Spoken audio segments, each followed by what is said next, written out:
We are here at UTSA with Dean Hendrix, and Dean, we got to see this awesome collection of Mexican cookbooks very recently. Can you tell us how this all got started and how it got started here at UTSA? Sure.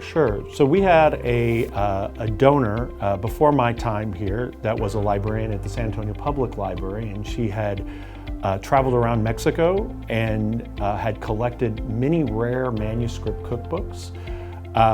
From that seed of her collection, we have looked at that as a very strategic area for us to grow. But it has been quite popular amongst the San Antonio community and our faculty to use in curriculum. Why is it important for the university and this collection to be connected with the city and to kind of keep that connection growing? Well, what I will say is great cities need great universities, and great universities need great cities, and we have the great city here in San Antonio.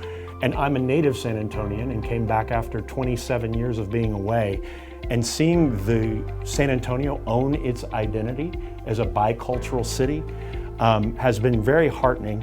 And when I came back to UTSA, the cookbook collection to me encompassed all of the things that I experienced as a child and many of the people who live here. And it teaches us so much more than just the culinary arts. It teaches about history, identity.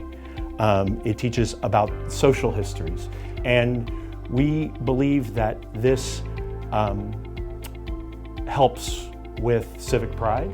It helps with the business community, with our chefs that use it, everybody from Quiche to Michelin, and a lot of other restaurateurs and chefs have come to use it. And then our students, everything starts and begins with our students.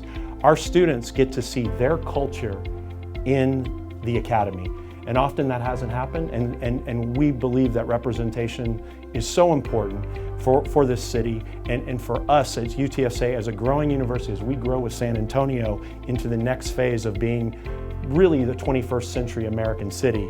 So can you explain to us what the collection comprises of? What is actually in this collection that we can find if we go in there? Sure, there's over 2,000 cookbooks, with the earliest being 1789, a manuscript cookbook from Mexico. It spans all from the 18th century to the 21st century. So we have popular cookbooks as well, family cookbooks, these manuscript cookbooks.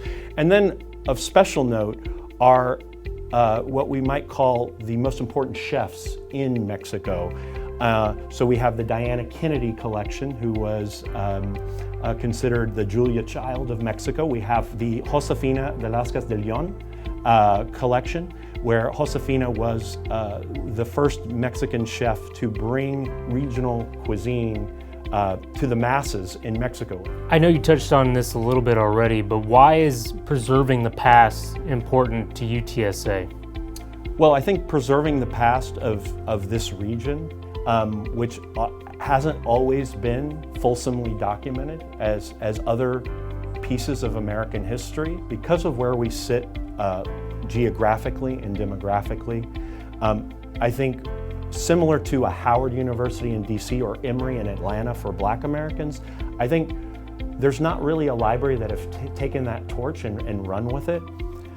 So UTSA, this is what we're focused on. We are focused on capturing the relationship that happens between Mexico and San Antonio. As I always say to my staff, we're planting the trees. We may not see the fruit, but we're planting the trees that will grow. And I think that's the vision, is we have just started at UTSA as being an R1 institution, and we need to act like an R1 institution, and the way we have to do it is build that solid foundation, and having distinctive collections, that cultural front door, is a big part of it. Well, this is a big first step in that direction. An awesome collection, highly recommend anybody else.